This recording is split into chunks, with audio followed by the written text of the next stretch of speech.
Всем привет, с вами Евгеньевич, вы на канале Red Army Airsoft, и это свежий выпуск настоящих новостей страйкбола. Где усы? Генеральный спонсор канала — страйкбольный магазин Airsoft Rules. Начать выпуск хочу с соглашения чемпионов Кубка городов 2021 Лиги спецов Раша. Потому что прошлые 2 недели прошли у нас под эгидой подготовки этого самого турнира. Первые 2 места в честном бою вырвал Питер, а точнее действующие чемпионы России по спецсофту команда Призрак. Первый состав Призраков забрал 1 место, Призрак Старт забрал 2 место. И речь идет о том, что можно сказать, что победила уже не просто команда, а целая школа. 3 место осталось в Екатеринбурге за командой Трап. Так называется состав команды Тигр, который занимается спортивным направлением. Это те же парни, которые пару лет назад стали чемпионами России по Battle Arena. Кто смотрел трансляцию, знает, что помимо взрослой лиги есть Лига юниоров. Чемпионами Кубка городов спецов Раша группы юниоры стали 1 и 2 состав секции Юнистрайк из Екатеринбурга. А 3 место осталось за командой Вымпел из Среднеуральска. Одним из главных спонсоров турнира традиционно выступает магазин Airsoft Store. И если вы вдруг не знали, то сторы активно прокачивают направление спортивного страйкбола и спецсофта. Например, совсем недавно к ним приехала новая поставка снаряжения для спецсофта Imbalance Gear. Теперь в наличии практически полная линейка продукции Имба во всех цветах и расцветках. Например, наконец появились спортивные подсумки для ПП на 1 и 3 магазина. И утилитарка на пояс Flash Belt, которая помимо основной функции выполняет роль нескользящей подушки, чтобы исключить любую возможность поясу сместиться. Игроки, которые работают на Змее и Кресте, это должны оценить. Все снаряжение есть в наличии на складе в Москве, и можно перед покупкой приехать, посмотреть и померить. Разумеется, все это можно заказать и онлайн с доставкой по России, в Белоруссию и Казахстан. А если вы больше любите CQB в формате в военной форме и с применением пиротехники, то у меня для вас тоже есть хорошие новости. Оказывается, компактные гранаты FG4 от Tagin — это всего лишь одна новинка из целой линейки страйкбольных гранат для CQB. Как я уже говорил, FG4 — это супербюджетная граната с активной скобой и 2-секундной задержкой. FBG4 — это уменьшенная и более бюджетная версия страйкбольной флешки FBG6. TAC-67 Practice — это более бюджетная и более слабая версия обновленной TAC-67, но без шаров. В продаже все это дело должно появиться уже очень скоро, а часть продукции уже продается. На лесных играх, чтобы быть в курсе происходящего или чтобы вас вообще пустили на такую игру, все чаще и чаще нужно иметь с собой смартфон с установленной системой Sit-Rep или ее аналогом. Если кто не в теме, это такая система навигации и управления стороной для командования. Игроки ставят систему себе на смартфон, и командование видит, где игроки, и могут ими управлять. А игроки могут использовать систему как систему навигации. Так вот, с распространением такой практики возникает резонный вопрос. Где на снаряжении таскать смартфон, чтобы им было удобно пользоваться? Вариантов на самом деле на рынке сейчас уже много, и один из них предлагает компания Gearcraft. Они сделали откидную панель по мотивам S&S Precision на вбор. Правда, изначально для военных и навигатора, но для наших целей тоже подойдет. Внутренний объем позволяет разместить Garmin Montana 700 или модели меньшего размера. При этом сюда помещается смартфон с небольшим портативным зарядным устройством, что уже более подходит для страйкбольных реалий. Кстати, эта панель уже направлена на испытание в одно из спецподразделений Минобороны. Так что это изделие как у военных, если вам, конечно, это важно.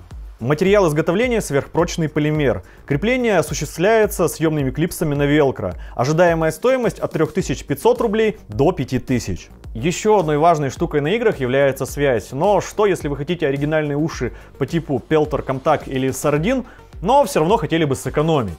Интересный вариант предлагает хитрый кот, он же Вячеслав из магазина Leaf. Если кратко, они взяли оригинальный либератор без функции гарнитуры и установили в них электретный микрофон, который без проблем и без перепайки работает как с оригинальными кнопками, так и с кнопками от FMA и вашими любимыми китайскими рациями. Ценник, как вы понимаете, получился более гуманный, чем у изначально радиоофицированных либераторов. А прямо сейчас по промокоду Red Army вы можете купить эти уши у кота за 29 тысяч рублей. Еще раз, промокод Red Army.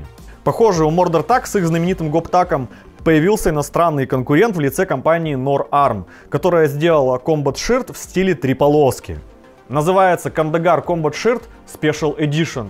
Почему такое название?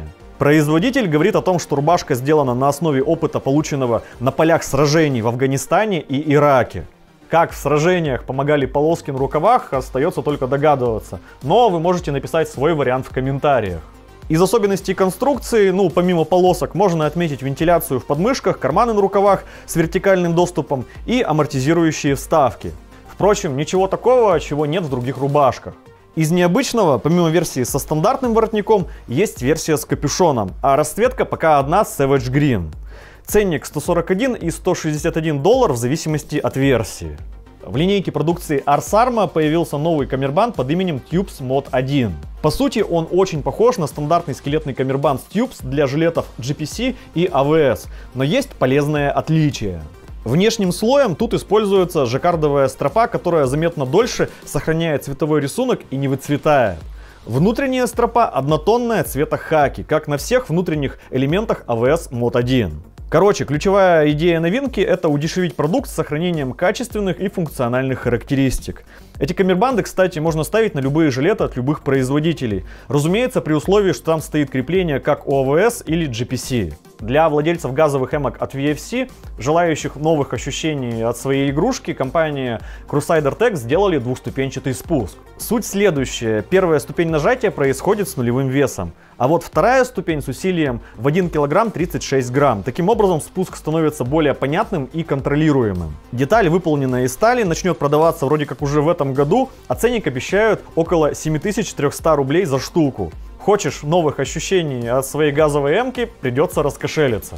Пару лет назад на выставке МОО 2020 компания Arcvic показывали газовую версию L119A2 на основе арок от GHK. Так вот, новинка наконец поступила в продажу и даже может похвастаться лицензионными маркировками Colt. А в комплекте даже есть кейс и магазин G-Mac на 30 шариков. Ценник на все это $1200. Докину газовую тему парой новинок для владельцев газовых эмок от Tokyo Marui. Надеюсь, вы вообще в России есть, не зря же я тут вам новости читаю. Итак, компания Angry Gun для MWS сделали кнопку сброса Maritime Bolt Stop Gen 2. Она крупнее стандартной и имеет специальное покрытие, чтобы жать ее можно было более уверенно и комфортно. Вторая новинка — это двусторонний переводчик огня Colt Ambi Safety Selector с тем же покрытием. Ах да, обе детальки стальные. Кстати, как выяснилось, даже у Tokyo Marui бывают проблемы. Например, у Glock 19 Gen 3 их производства была проблема с самопроизвольным выстрелом во время примыкания магазина, но если сильно постараться. Эта же проблема всплыла на Glock 19 третьего поколения и Glock 17 четвертого поколения. Над решением проблем они уже работают и вроде как даже отозвали какие-то партии. Если вы давно хотели почувствовать себя имперским штурмовиком или клоном, но с АК, то Tokyo Marui дает вам такую возможность. Называется возможность NGRS AK White Storm и выглядит вот так. И по сути это тот же самый футуристичный Next Generation AEG AK, который они выпускали ранее, но уже в белой расцветке. Из бонусов в базе установлен приклад с регулируемым тыльником, эргономичная пистолетная рукоять, переводчик режимов огня с выступом под указательный палец, магвел и целик с респланкой. Продажи начнутся уже 10 декабря. На нашу валюту цена особо не изменилась, это примерно 35 тысяч рублей за штуку. В это время в магазин Airsoft Rus приехала большая поставка продукции East Crane. И речь идет не только о приводах, но и о газовых пистолетах и даже деталях. Из приводов приехали ХК-416, М27ER и даже олдскульный Colt 604 USAF M16. Из пистолетов Glock 17 3 и 5 поколения, Glock 19 3 поколения и Glock 19X 5 поколения. Также появились отдельно бодики для ХК-416 и М4, внешние стволы для М4 и складные целики КАЦ на 600 метров. Отдельные части корпуса очень полезная штука в случае, если вы планируете собирать привод самостоятельно и не хотите переплачивать за то, что вы все равно выкинете. Evolution Gear засветили видео с демонстрацией голографической реплики прицела EOTech XPS 3.0. Да, именно голографической реплики, на это производитель потратил больше года. Выпуск серийного продукта намечен на 2022 год. А в это время Samagir запустили предзаказ на реплику тактического блока NGAL Gen 3. С ноябрьского анонса произошли изменения. Например, обновился штекер и кнопка, и вообще блок стал более копийным. Выпускаться будет в черной и песочной расцветке, а также в вариантах с зеленым и красным лазером. Ценник около $360. Кстати, производитель ищет дистрибьюторов в России. Если вы представитель магазина и хотите пополнить ассортимент, возьмите на заметку. Традиционная рубрика от мастерской BLK One для любителей странного. Если вы вдруг утром проснулись и решили, что ваш страйкбольный AUG должен питаться магазинами от MP5, то у них тоже есть такой переходник. Просто примыкаете такой адаптер в AUG и кормите его цимовскими магазинами MP5. Зачем? Ну, потому что, например, можете. Ценник 2000 рублей за штуку. Зальем немного пулеметной темы и начнем с Classic Army. А точнее с обновленной AEG-версии страйкбольного минигана М133 Mini Vulcan. Новинка имеет сравнительно небольшие габариты и питается от аккумулятора. Сколько там точно шаров, я так и не понял. Зато из видео понятно, что у нового минигана есть две скорости вращения стволов. И можно или неспешно заливать, или агрессивно подавлять противника. Подробности, я думаю, будут уже очень скоро, так как старт продаж запланирован уже на этот год. Идем дальше. Мастерская Whitebox Customs выпустила в продажу реплику норвежской версии цевья для пулемета FN М249 пара ТР. Новинка выполнена на станках с ЧПУ из цельного бруса авиационного алюминия D16T. На цевье есть две длинные планки стандарта станак на 22 слота по бокам и одна планка на 12 слотов снизу. Ширина внутренней части позволяет установить изделие на самый широкий в страйкболе пулемет от A&K. Продукт является приближенной внешним видом к оригиналу копией. Оригинал используется армией Норвегии, Австралии и в Новой Зеландии. Обещанный ценник с учетом скидки 8990 рублей. Еще мастерская работает над фрезерованной крышкой ствольной коробки с респланкой для М249. Вес новинки обещают всего 290 грамм. Это вместе с периферией из легированной стали. Это сильно меньше, чем в варианте из силумина.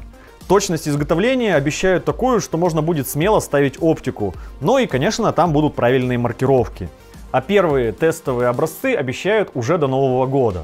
В это время мастерская Husim Crew запустила в продажу кастомный облегченный приклад для пулеметов М249. Новинка позиционируется как ультралегкий, супер крепкий и просто прикольный приклад для неантуражных сборок пулеметов. Ну, это для тех, кому больше важен вес, а не копийность. Жалко, что пулеметы запрещены в спецсофте. Материал изготовления петк-пластик от Best Filament. Метод 3D-печать, вес всего 100 грамм. Как вы понимаете, цвет можно выбрать хоть розовый. Ценник 2200 рублей. Еще Husim Crew готовят M-Lock цевье на М249. Из подробностей пока известно, что это алюминий, а финальный продукт будет покрыт методом анодирования. Наверняка вы уже успели написать в комментариях, что это были за шлема в начале и в середине ролика. Рассказываю, ребята из Golden Element заслали нам несколько шлемов, их производства на посмотреть. Ну и, разумеется, вам показать, так сказать, натурная реклама. Они делают шлема из игр, фильмов и другой поп-культуры для коллекционеров, косплея и ролевых игр. Эти шлема, если очень хочется, можно использовать в страйкбольных пострелушках, потому что стекло выполнено из поликарбоната, то есть от страйкбольного шара оно защищает. Сейчас они в основном работают на иностранную аудиторию, но планируют расширять дилерскую сеть. Еще, если нужно, они могут сделать какую-нибудь уникальную модель, но ценник и сроки нужно обговаривать индивидуально. Ссылку на них я оставил. Наконец, мы добрались до пистолетных новинок. Компания Double Eagle сделали страйкбольную ГБВ-версию пистолета P80 PFS-9, полностью лицензированную Janus Division Group. В оригинале, по сути, это Glock с измененной рамкой а-ля 1911 и тактикульно заточенным слайдом. Слайд в страйкбольной версии, кстати, алюминий. Вес всей новинки 800 грамм. В качестве базы используется архитектура глоков от Marui, так что с запчастями и совместимостью проблем быть не должно. Laylex под своим брендом 9Bolt засветили регулируемый спуск для ГББ М17 от Seagair. Регулировать спуск можно будет с помощью винта без разборки пистолета. Продажи должны начаться уже в начале следующего года. BO Manufacture внезапно сделали золотую версию харизматичного револьвера Chiappa Rino 60DS. Интересно, что новинка сделана в коллаборации с Chiappa Firearms и Wingun. Соответственно, лицензии, маркировки и все дела присутствуют. Шары, как принято, заряжаются в фальш-патроны, СО2 баллон, как принято, в рукоятке. Хоп-ап регулируемый, стоят светонакопительные прицельные. Корпус металлический, позолочен 18-кратным золотом. Всего выпущено 1500 штук. Поставляется в крутом кейсе. Ценник 260 евро, что неудивительно. Или удивительно, учитывая все вышеперечисленное. Компания SNT внезапно решила выпустить свой собственный газ для страйкбольных пистолетов. Называется Dangan Hypergas. Ну, газ и газ. Его много кто выпускает, в чем прикол? Как пишет сам производитель, в отличие от стандартной формулы HFC-134A, такой состав имеет нулевое воздействие на озоновый слой, а значит не способствует глобальному потеплению. Еще производитель говорит о том, что баллоны делаются из какого-то особого алюминия, за счет чего прочность баллона в 2 раза выше в сравнении с некими баллонами от других производителей. Борьба с глобальным потеплением похвальна. Прочные баллоны – хорошо. Но какие у всего этого подводные камни и как с этим газом будут работать страйкбольные игрушки, покажет только практика, если вообще этот газ доедет до России. Ну и напоследок новость от LCT. Если очень кратко, то они запустили видеоконкурс. Суть очень простая. Снимаете ролик длиной от 3 минут с их продукцией, отправляете до 31 марта в LCT и ждете результатов. Главный приз – $10 000. Расчехляйте ваши камкодеры. И раз уж вы досмотрели это видео до конца, то, наверное, вам было интересно, и значит я с чистой совестью могу напомнить, что прямо сейчас идет международное голосование Airsoft Player Choice Awards. И я очень прошу вас поддержать нас в категориях «Лучший YouTube-канал», про страйкбол и новости.